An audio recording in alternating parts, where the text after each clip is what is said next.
Bismillahi wa bihamdih. Assalamualaikum warahmatullahi wabarakatuh.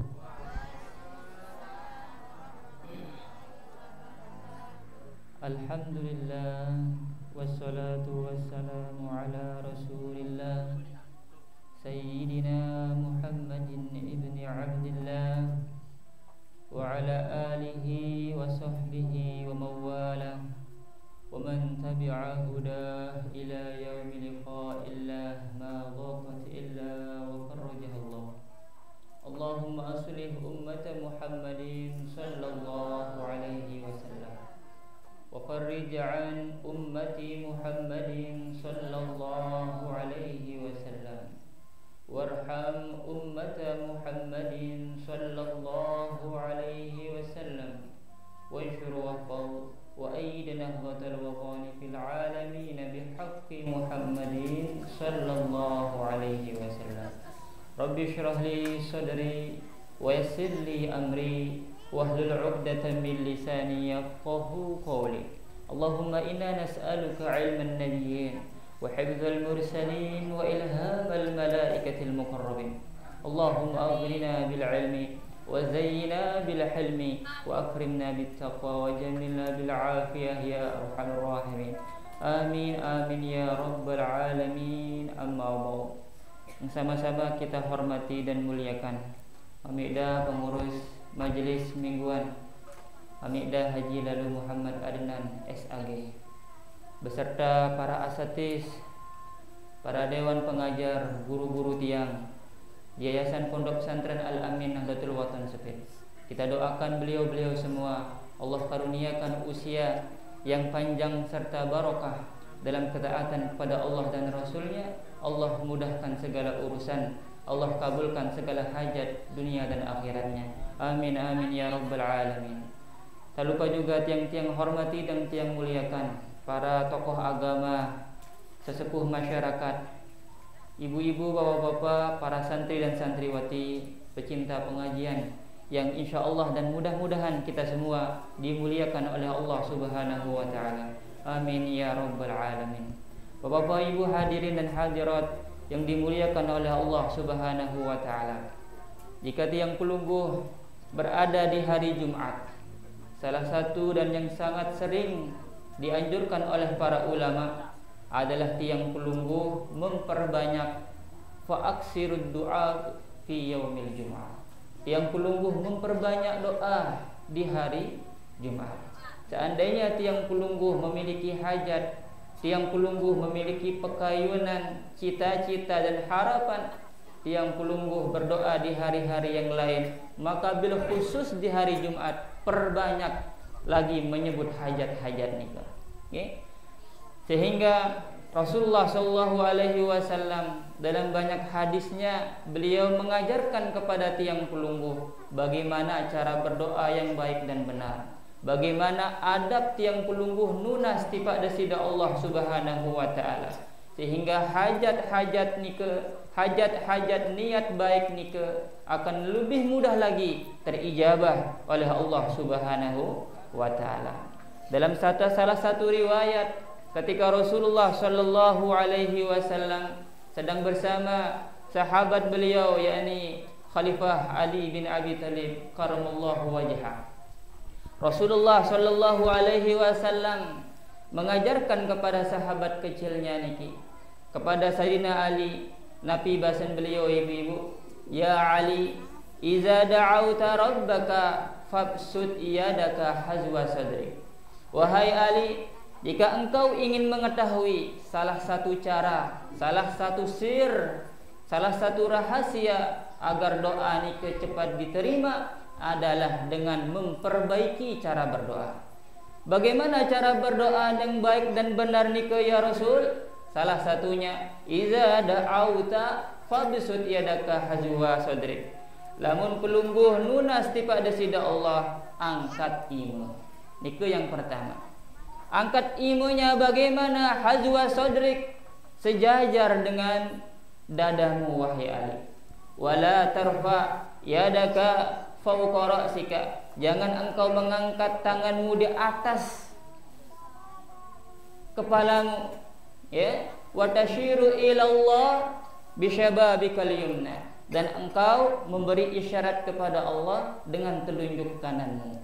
Lebih kurang seorang kiai bernama Kiai Fakhruddin Al-Jawi, beliau mencontohkan, mempraktekkan, kira-kira kalau hadis niki diamalkan, lebih kurang cara berdoa Ali karamallahu wajhah nika seperti diajarkan Rasulullah, lebih kurang begini. Okay? Begini Bapak-bapak Ibu.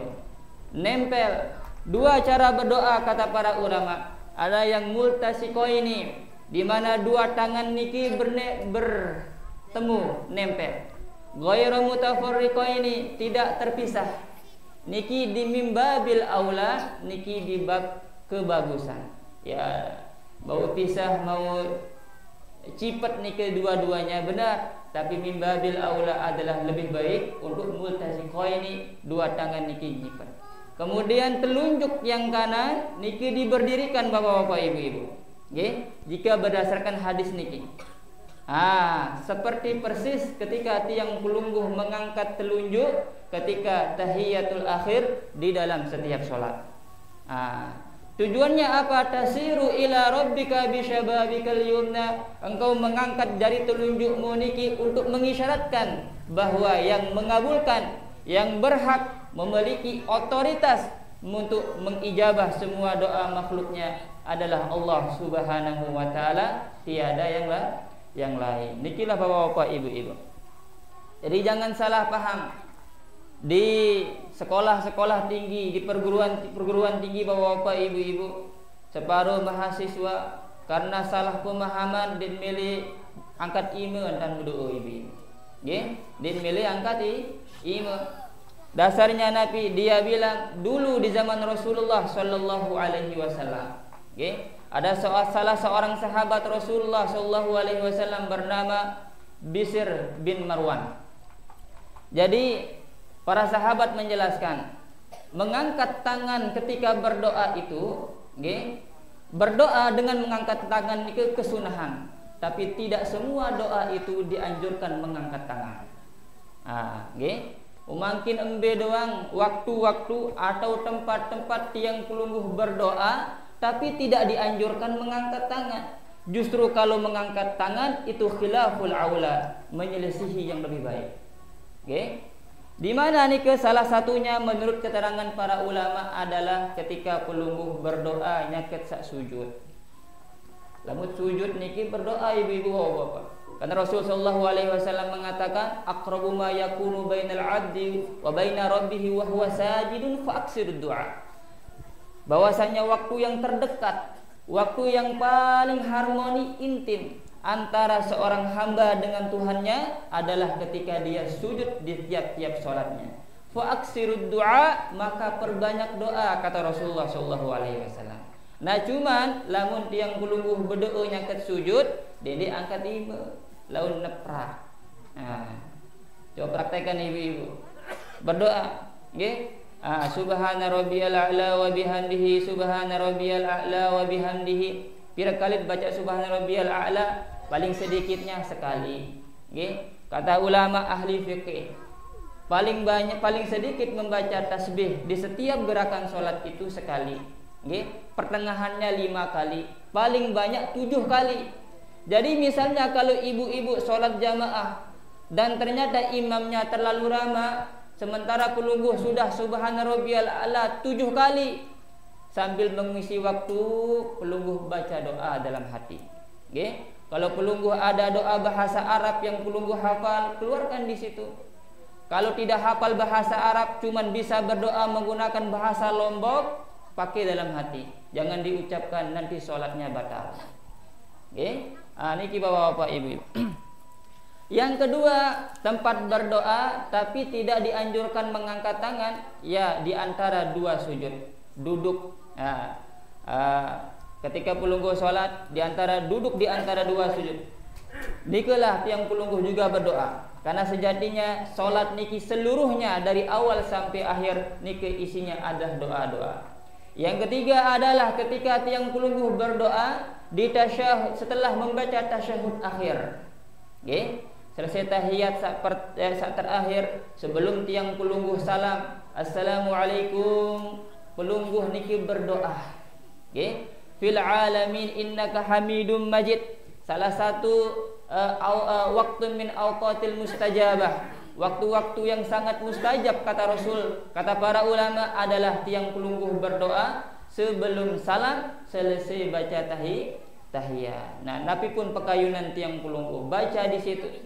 Salah satu doa yang juga sangat sering dan sangat dianjurkan untuk dibaca di saat niki adalah tiang pelungguh meminta perlindungan supaya terhindar dari fitnah dunia, fitnah kubur, fitnah setelah hidup, fitnah di alam akhirat, dan fitnah dajjal. Nggih, niki sudah lewat pembahasannya nggih. Yang pelungguh diajarkan oleh para guru-guru kita, para tuan guru. Allahumma inni a'udzubika min azabil qabri wa fitnatihi, wa min azabin nar wa fitnatihi, wa min fitnatil mahya wal mamat, wa min fitnatil masiihid dajjal. Hafal ibu? Minimal doa niki. Kalau tidak hafal ya mana yang dihafal? Rabbana atina fid dunya hasanah wa fil akhirati hasanah wa qina azabannar.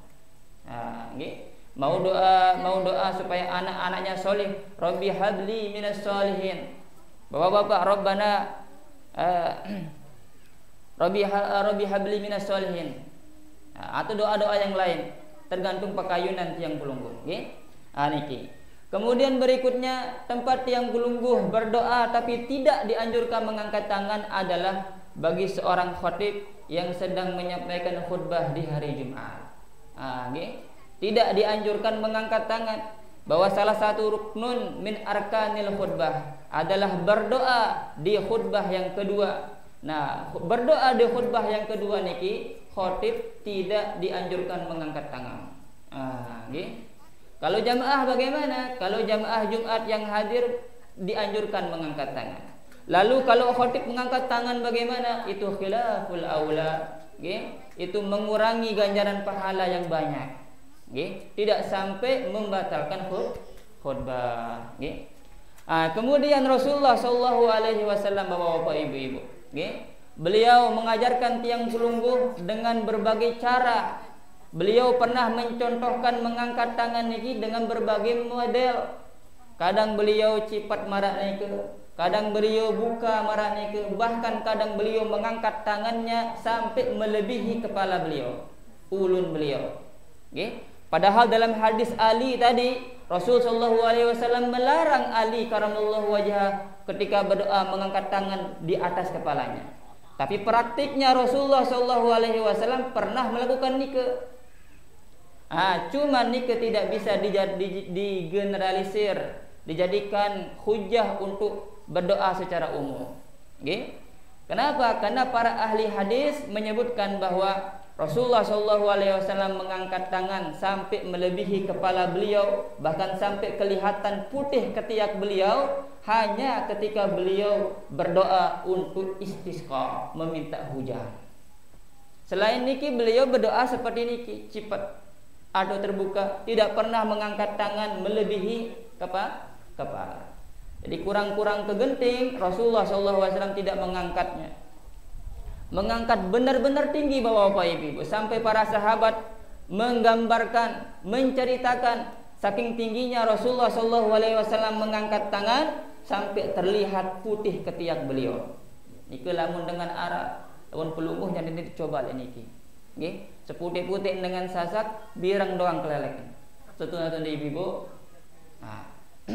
Rasulullah SAW digambarkan oleh para sahabat saking mulia, jasadan beliau terlihat putih ketiak beliau.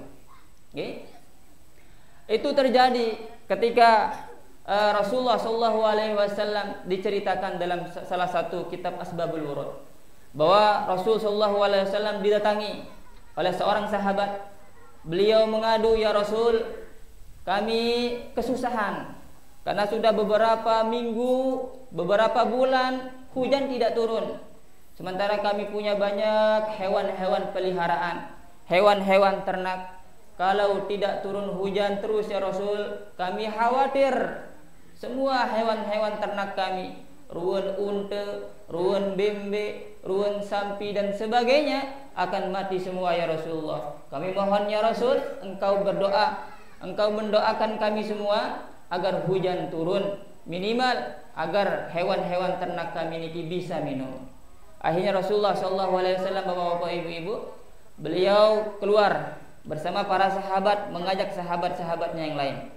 Di Madinah, ini kejadiannya di Madinah, di lapangan. Jadi beliau tidak mengajak para sahabat untuk berdoa di dalam Masjid Nabawi, tapi beliau keluar lebih kurang 300 meter di depan Masjid Nabawi. Jadi kalau misalkan ngiki Masjid Nabawi itu kiblatnya 300 meter ke arah depan sana, kanan. Nggih, niki kata para ulama.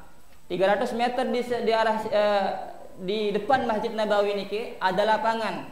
Nggih. Di sanalah Rasulullah SAW melakukan sholat istisqa dan berdoa di situ bersama para sahabat-sahabat yang lain. Dan saat niki tempat niki sudah dijadikan monumen, bahkan sudah didirikan masjid namanya Masjid Al-Ghamamah. Jadi bapak-bapak, ibu-ibu yang sampun berkunjung atau yang belum berkunjung, semoga nanti bisa melihat. Lebih kurang di Madinah niki ada lebih dari 30 masjid bersejarah, di mana di setiap masjid niki bapak-bapak, ibu-ibu, dibangun masjid di situ karena pernah ada kejadian besar yang terjadi di tanah itu. Salah satunya adalah di Masjid Al-Ghamamah niki. Sehingga di Masjid Nabawi, kata para ulama, di sana disediakan ada pintu khusus. Jadi kalau ibu-ibu yang sampun ke Mekah, sampun ke Madinah, sampun simpang di Masjid Nabawi, Masjid Nabawi punya banyak pintu. Setiap pintu-pintu niki ibu-ibu punya namanya masing-masing. Di sebelah kanan salah satu pintu Masjid Nabawi ada yang para ulama namakan, disebut sebagai Babur Rahmah. Babur Rahmah. Di sebelah kiri ada namanya Babu Jibril. Di sanalah dulu ketika Jibril alaihi salam datang menghadiri Rasul sallallahu alaihi wasallam dan menyampaikan wahyu, selalu lewat pintu itu, sehingga dinamakan dengan Babu Jibril. Di sebelah kanannya ada namanya Babus Salam, di belakang Babus Salam ada namanya Babur Rahmah. Kenapa dinamakan Babur Rahmah? Dulu ketika Rasul sallallahu alaihi wasallam selesai berdoa minta hujan dengan melakukan sholat istisqa bersama para sahabat, dan ketika beliau akan keluar dari Masjid Nabawi, keluar melalui salah satu pintu, langsung hujan turun sederas-derasnya bapak-bapak, ibu-ibu. Nah, karena beliau sejarahnya di situ keluar langsung turun hujan, pintu itu dinamakan dengan Babur Rahmah. Nah, saking derasnya bapak-bapak, ibu-ibu, hujan turun tidak sehari 2 hari, tapi sampai 7 hari berturut-turut.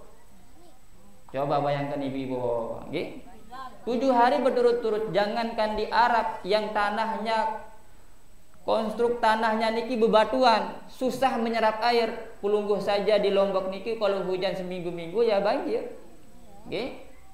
Di Arab niki lebih-lebih seperti niki. Akhirnya karena 7 hari berturut-turut hujan terus, datang Malik Tulak sahabat saone salai ngendeng hujan niki. Ya Rasul, mungkin tunas Malik endeng tulung ada stop hujan niki. Lain binatang niki yang mati gara-gara kekurangan air, mungkin deh ketelep si air hujan niki. Akhirnya Rasul sallallahu alaihi wasallam berdoa dan berhentilah hujannya bapak-bapak, ibu-ibu. Singkatnya bahwasanya di saat itu saja Rasul sallallahu alaihi wasallam mengangkat tangan untuk berdoa melebihi kepala beliau. Selain itu, di keadaan-keadaan biasa Rasul sallallahu alaihi wasallam berdoa dengan cara seperti ini.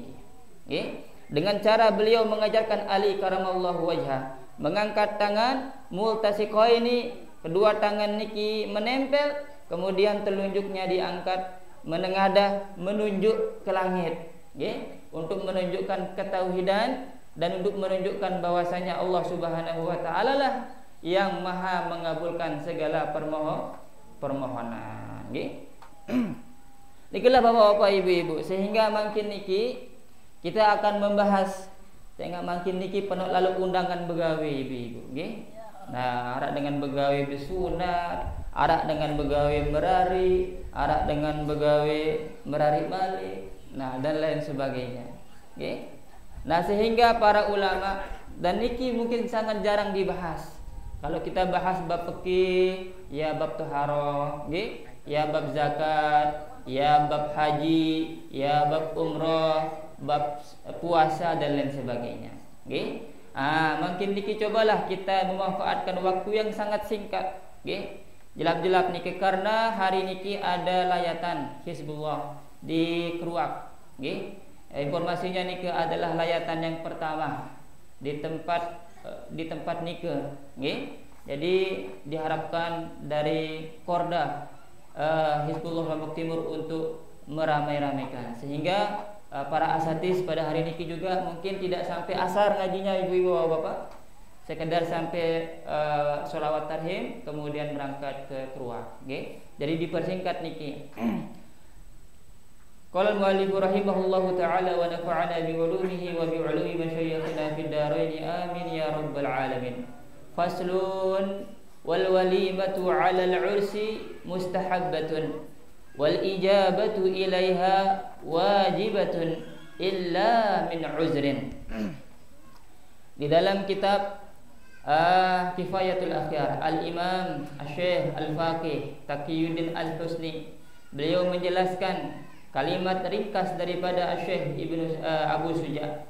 Abu Suja mengatakan wal walimatu 'alal 'ursi mustahabbatun. Walimah niki bahasa Arab. Kalau bahasa tiang pelungguh niki begawe. Ibu bahasa Arab begawe niki nabi walimah. Nggih. Wal walimatu 'alal 'ursi mustahabbatun. Walimah begawe dengan merari niki hukumnya adalah mustahabbatun sunnah. Wal ijabatu ilaiha wajibatun, dan menghadiri undangan pernikahan bagi yang diundang tentunya adalah wajib. Sebagaimana wajibnya pelungguh untuk menjawab salam dari orang yang mengucap salam.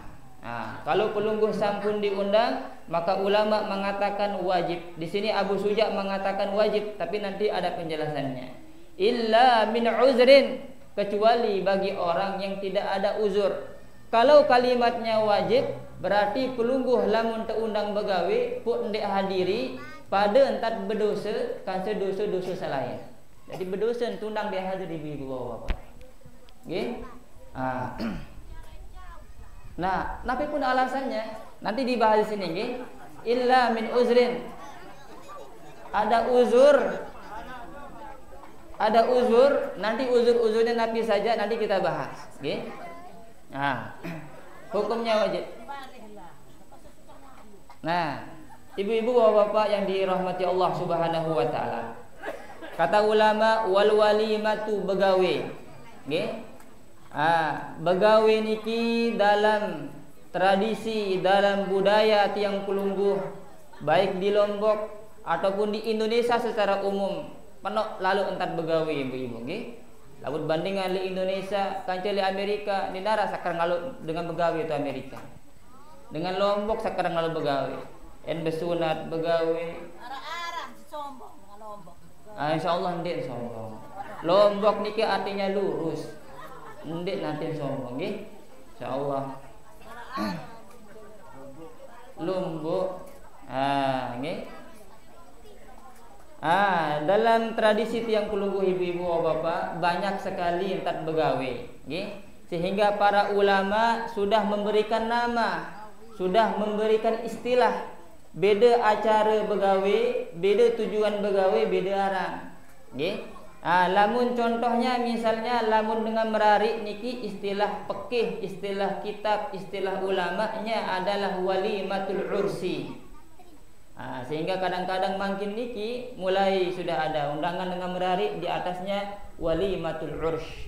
Artinya nabi undangan dengan merari. Okay. Niki di dalam Fathul Mu'in juga disebutkan. Bahkan juga dalam kitab Kifayatul Akhyar niki Al-Imam Taqiyuddin Al-Husni menyebutkan bahwasanya wal ashharu isti'maluha indal itlaqi fin nikah. Jadi lamun ulama sebut kata walimah, maka yang dimaksud niki adalah walimah nikah, begawe merari. Wa taqidu fi ghairihi, lagu lamun sak maksud niki adalah selain begawe merari, biasanya setelah kata walimah ada kata pengikutnya. Fayuqalu li da'watil khitani i'zarun. Contohnya misalnya lamun ada dengan begawe besunat, maka istilahnya adalah i'zar, walimatul i'zar. Atau kadang-kadang separuh di undangan walimatul khitan, indah bahasa nggih. Walimatul khitan. Wali da'watil wiladah aqiqatun. Contohnya misalnya dengan begawe karena sampun lahiran bijojarin, istilahnya adalah aqiqah, sehingga disebut walimatul aqiqah. Wali salamatil mar'ati minat talaqi khirasun. Ibu-ibu yang baru selesai melahirkan, nggih, karena syukurnya orang dulu lalu makin kan berbeda syukurnya ibu-ibu melahirkan. Kalau dulu melahirkannya benar-benar antara hidup dan mati, nggih. Kalau makin niki sudah banyak teknologi-teknologi yang sepertinya sangat memudahkan ibu-ibu melahirkan.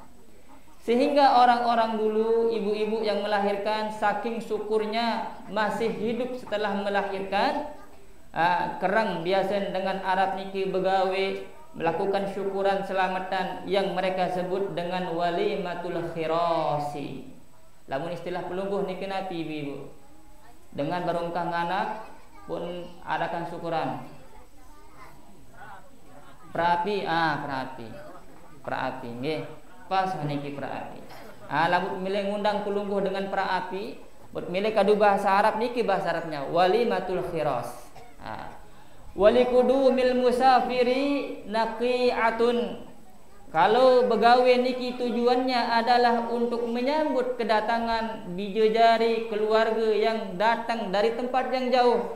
Misalnya selakiannya baru pulang dari Malaysia, dari Korea, dari Jepang, bidadari baru uli sekolah di Mekah. Misalnya pelungguh yang mengadakan selamatan syukuran, begawe undang dengan bekelor, niki istilahnya adalah walimatun naqi'ah. Nggih, walimah naqi'ah. Nah, niki menurut Al-Imam Taqiyuddin Al-Husni. Tapi menurut Al-Imam Al-Azhari, seorang tokoh ahli bahasa, nggih, tokoh ahli bahasa, beliau menyebutkan lebih banyak menggunakan istilah walimatul qadim. Nggih, bimbing niki nggih. Walimatul qadim. Begawe menyambut orang yang baru pulang, baru datang dari tempat yang jauh. Wali ahdasil bina'i wakiratun. Atau pelungguh begawe, atau pelungguh melakukan selamatan syukuran, nggih, dengan dalam rangka dengan tujuan karena sudah membangun sesuatu. Misal baru engkah bangun balik, baru engkah pihak toko kios, atau baru engkah bangun open misalnya ibu-ibu, nggih, atau baru engkah beli motor, atau baru engkah beli mobil, beruga, nggih. Untuk mengundang misalnya undang bidadari keluarga tetangga untuk makan-makan sederhana, niki juga sudah begawe namanya, nggih. Begawe Nabi di sini disebutkan namanya adalah walimatul wakirah, nggih. Walimatul wakirah. Walima yattakhudhu lil musibah wadhimah. Atau misalnya pelungguh mengadakan begawe niki tujuannya adalah sebabnya karena ada musibah, maka disebut dengan walimatul wadhimah. Ya misalnya contohnya marak budaya tiang pelungguh demi ninggal isi keluarga, nggih, begawe siwak jelu, begawe 100 hari, begawe haul dan lain sebagainya, nggih. Biasa di undangan niki napi tulisannya, ya nyiwa. Nah, bahasa Arabnya niki nggih walimatul wadhimah. Nggih walimatul wadhimah. Walima yattakhadhu bila sababin ma'dubatun, atau misalnya tiang pelungguh mengadakan begawe syukuran nggih bila sababin, tidak ada sebab tertentu, ya karena mau mengundang makan saja nggih, milin berayan, sekedar milin berayan, maka niki namanya walimatun ma'dubah nggih, walimatun ma'dubah. Anikilah bapak-bapak ibu-ibu, niki hanyalah istilah nggih. Ya, kita menggunakan istilah para ulama dengan ilmu kita dengan ilmu mereka, berharap semoga ada keberkahan, keberkahan dari ittiba kepada para ulama, semoga ada keberkahan ittiba kepada ulama. Meskipun istilah belik pengaruh istilah ibu-ibu bapak.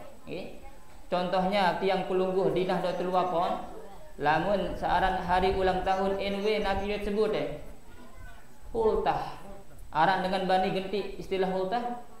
Nah, kenapa istilah hultah niki langsung dari Maulana Syekh Tuan Guru Ki Haji Muhammad Zainuddin Abdul Majid. Akan dekene api napi misalnya genti si den paut. Sak lain-lain ya paut. Nggih. Niki istilah niki setiap istilah memiliki makna tersendiri, memiliki makna yang dalam, memiliki barokahnya tersendiri, tergantung siapa yang membuat istilah niki. Al-Imam An-Nawawi pernah ditanya, wahai Imam, siapa yang membuat nama-nama yang tadi? Walimatul Waqirah, Walimatul Naqiah, Walimatul Wadimah. Saya pia aran-aran niki wahai Imam. Beliau berbasu, yang membuat nama niki adalah Ashabus Syafi'iyah, para ulama-ulama penerus murid-murid tercinta daripada Al-Imam Syafi'i rahimahullahu ta'ala. Imam Syafi'i kenal ibu bapak? Imam Syafi'i nikilah yang menjadi imam utama lamun kulungguh le Nahdlatul Waqon. Wajib terkenal niki Imam Syafi'i, Imam Rafi'i, Imam Nawawi, Imam Ibnu Hajar, 4 imam utama di dalam organisasi tiang pelungguh, organisasi Nahdlatul Waqon. Sampai ada lagu yang langsung dibuat sendiri oleh Maulana Syekh, untuk memperkenalkan 4 imam besar niki kepada para nabi pengikut organisasi Nahdlatul Waqon. Imamuna Syafi'i, dinuna Rafi'i, Syekhuna Nawawi, Faqihuna Ibnu Hajar, faqtadu lis-sunan wa'amalu bil hasan wa fuzu bil minan fi mada'iz zaman. Syamsuna wal alan, dinuna wal fitan, kulluna lis-sunan. Ibu-ibu ndek nara apal. Coba cilokak makin langsung mas sambut. Ibu niki lagu sampun terengah ibu-ibu lagu niki?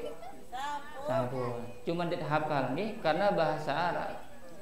Coba laguan si cilokak lain apa? Badek kayaknya niki. Imamuna Syafi'i, imam kita itu adalah Imam Syafi'i.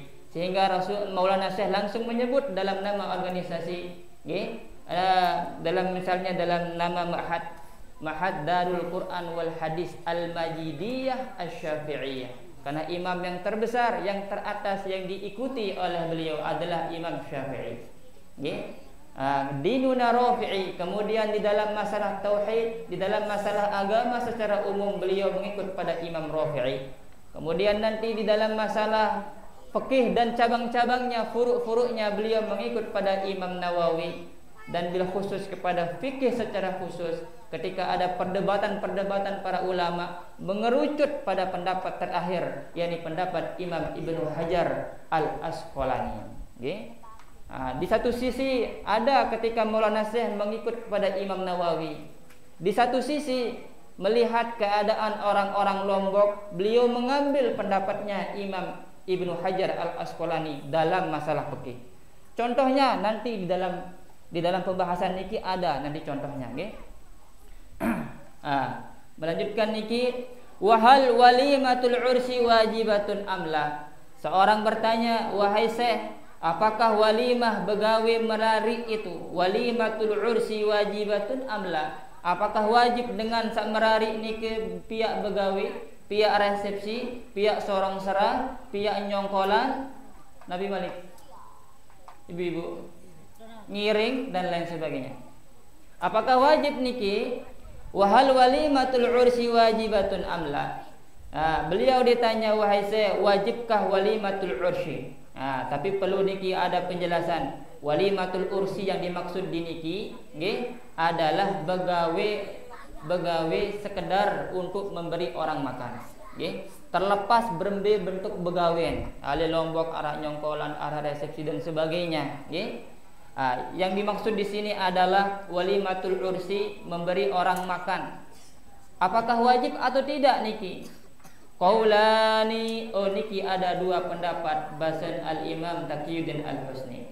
Ahaduhuma annaha wajibatun liqaulihi sallallahu alaihi wasallam li Abdurrahman bin Auf. Nabi bahasan beliau, satu pendapat mengatakan wajib. Kenapa wajib? Karena dulu Rasulullah sallallahu alaihi wasallam pernah bertemu dengan Abdurrahman bin Auf, salah seorang sahabat beliau.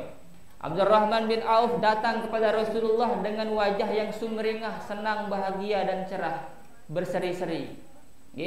Kemudian ditanya oleh Rasulullah, wahai Abdurrahman bin Auf, kesolah ruwen-ruwen, bersinar, kembik pun bahagia lalu wahai Abdurrahman bin Auf.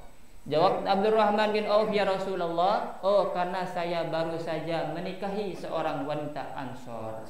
Baru engkau merari pengantin baru Abdurrahman bin Auf. Sehingga Nabi bahasan Rasulullah, wahai Abdurrahman, aulim walau bisyatin. Kalau begitu sekarang hendaklah engkau mengadakan walimah, wahai Abdurrahman bin Auf. Berminat walimah walau bisyatin, meskipun hanya dengan menyembelih satu ekor kambing. Ndiknya bau gadu satu ekor sapi, ya minimal satu ekor kambing. Tidak ada pemaksaan, tidak ada keharusan batas tertentu. Kedua, dalilnya kenapa beliau di sini mengatakan wajib, wali annahu alaihi salatu wassalam ma tarakaha hadaran wala safaran. Karena Rasulullah sallallahu alaihi wasallam 11 kali beliau menikah, 11 kali beliau juga mengadakan begawe. Nggih. Dia meradi kedua mungkin sebut-sebut tidak. Dia meradi ketelu nyebut-nyebut tidak. 11 kali menikah, 11 kali begawe, ibu bapak. Nggih. Hebat atau tidak Rasulullah? Sudah pasti nggih. Baik beliau ketika menikah niki di rumah, ketika berada di Mekah Madinah di mukim beliau, ataupun ketika beliau sedang safar di tempat yang lain. Misalnya ada keperluan di negeri, di kota yang lain, di sana ada perempuan yang beliau nikahi, beliau juga begawe di tempat itu. Nggih. Niki. Tetap hadaran wala safaran. Beliau tidak pernah meninggalkan walimah meskipun beliau menikah di tempat orang, tetap beliau mengadakan begawe. Wal azharu wa huwa ma jazama bihi syekhu annaha mustahabbatun. Sementara menurut pendapat ulama yang lain dalam hal ini adalah Abu Syuja, beliau berbahasa endin wajib, cuman mustahabbah sunnah, sunnah liqaulihi sallallahu alaihi wasallam. Nabi dalil beliau Imam Abu Syuja berbahasa bahwasanya walimatul ursi ini kindin wajib, padahal baru ada hadis Rasul yang mengatakan wajib. Beliau berbahasa dalilnya adalah hadis Rasulullah sallallahu alaihi wasallam. Nabi bahasan Rasul, laisa fil mali haqqun siwa zakah. Bahasan Rasul sallallahu alaihi wasallam, nara kewajiban yang tersubulan oleh harta dengan Islam kecuali zakat. Dinara sawajib selain zakat. Zakat fitrah maupun zakat mal. Sedekah sunnah, pajak sunnah. Nabi Malik, upeti sunnah tergantung daerah masing-masing. Awik-awik sunnah tergantung daerah masing-masing. Nggih. Lagu sak wajib di dalam Islam mengeluarkan harta seorang muslim itu hanyalah melalui pintu zakat. Selain siniki nya ndik narak satu wajiban si agama. Nggih. Satu-satunya yang wajib untuk dikeluarkan zakat seorang muslim adalah melalui pintu zakat. Wali annaha ta'amun la yukhtassu bil muhtajina fa asbaha al udhiyata. Sehingga nikalah sebab, nikalah contohnya, sehingga makanan pada orang begawe niki ndek ente khususan tipak dengan sak butuh doang. Ndek ente khususan tipak dengan sak lapah doang. Sila lamun pelungguh begawe si tundang dengan sak lapah atau selaku dengan si tundang selaku, nggih. Daur keluarga sak jari PNS, nggih. Sak jari guru, sak jari napi pun jari, nggih. Dia dua pilih-pilih.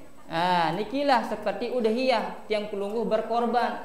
Abut ngurban niki dia dua pilih dengan sak miskin-miskin doang, tidak. Semua dikasih udhiyah niki.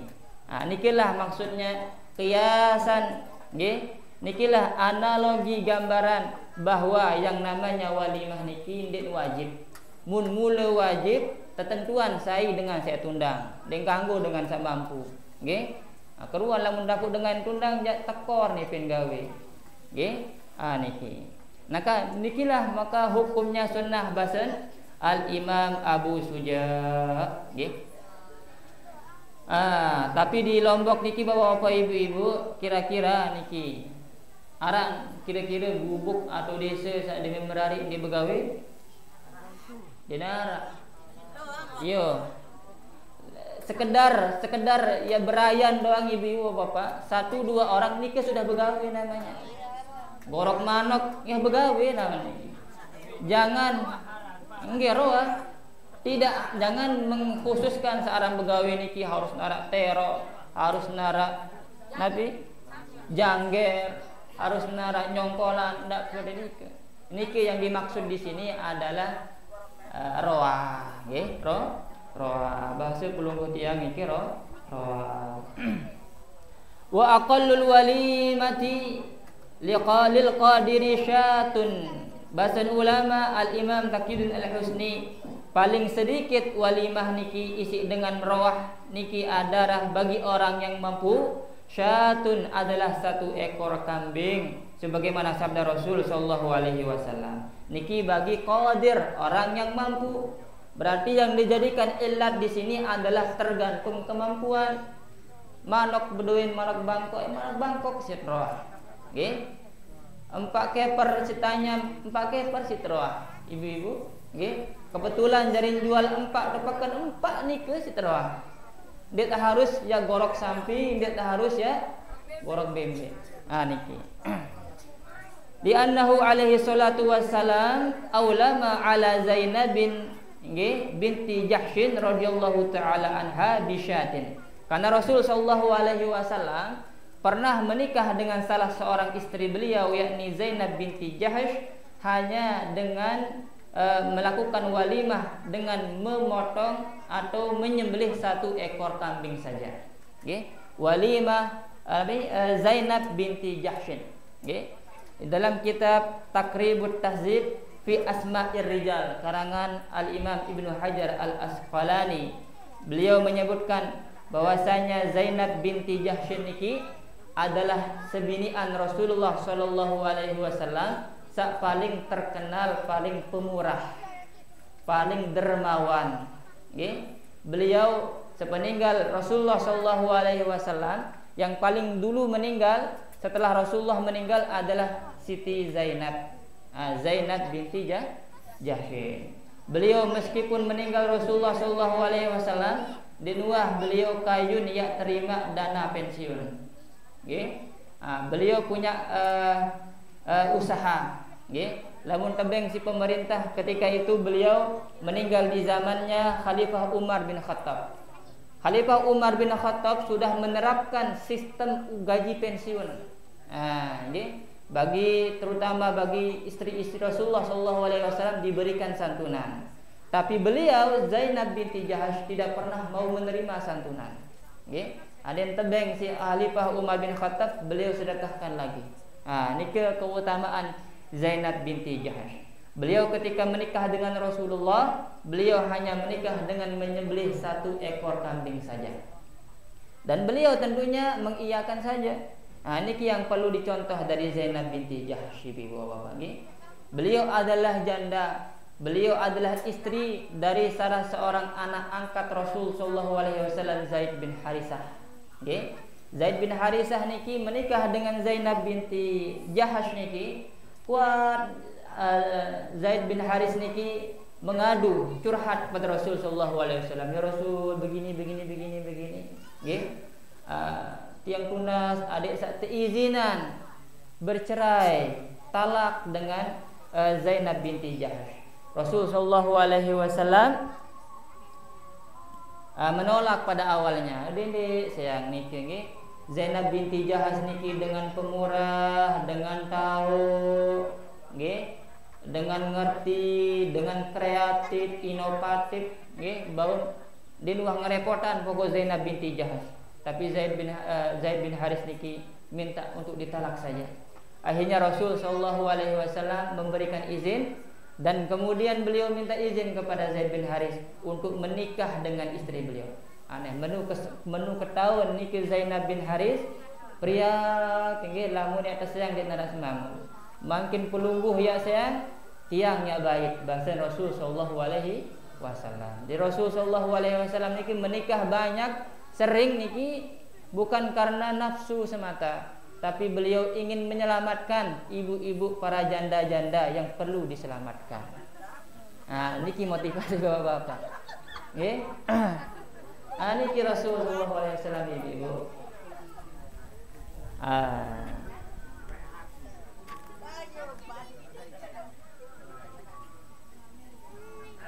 Wal ijabatu ilaiha wajibatun, yang menghadiri undangan niki hukumnya, menghadiri undangan roah niki hukumnya wajib, illa min uzrin, kecuali ada uzur. Mana yang membuat tiang pelungguh wajib? Niki ada beberapa, ada 7 di sini, tapi sudah sholawat tarhim. Insyaallah akan kita lanjutkan pada pertemuan berikutnya. Semoga tiang pelungguh tetap teicani dikaruniakan kebarokahan ilmu, kebarokahan umur, kebarokahan kesehatan dan keafiatan. Semoga napi yang tiang pelungguh kaji, napi yang pelungguh niatkan tadi untuk hadir ke tempat niki dicatat sebagai amal ibadah di sisi Allah Subhanahu wa taala. Amin amin ya rabbal alamin. Bismillahirrahmanirrahim. Rabbana anfa'na bima 'allamtana, rabbi 'allimna alladhi yanfa'una, rabbi faqihna wa faqih ahlana, wa qarabatil lana fi dinina ma'a ahlil qudri untha wa dzakar, rabbi waffiqna wa waffiqhum lima tartadi qawlan wa fi'lan karama, warzuqil kulla halalan daima, wa akhilla atqiya ulama, nadha bil khairi wa nufa kulla syar, rabbana aslih lana kulla syu'un, wa akirra birridha minkal uyun, waqdi 'anna rabbana kullan duyun, qabla an tahdiyana rusulul manun, waghfir istur anta akraman satar, rabbana ya zal jalali wal minan, unsuran li wa anahdatin daiman minal fitan, wahdiyan rijalaha ala sunan, wansuranhum fil ashaya wal bukar, wa salatullahi tawshal mustafa man ila haqqi da'ana wal wafa, bi kitabi bi nasi shifa, wa ala al-ahlil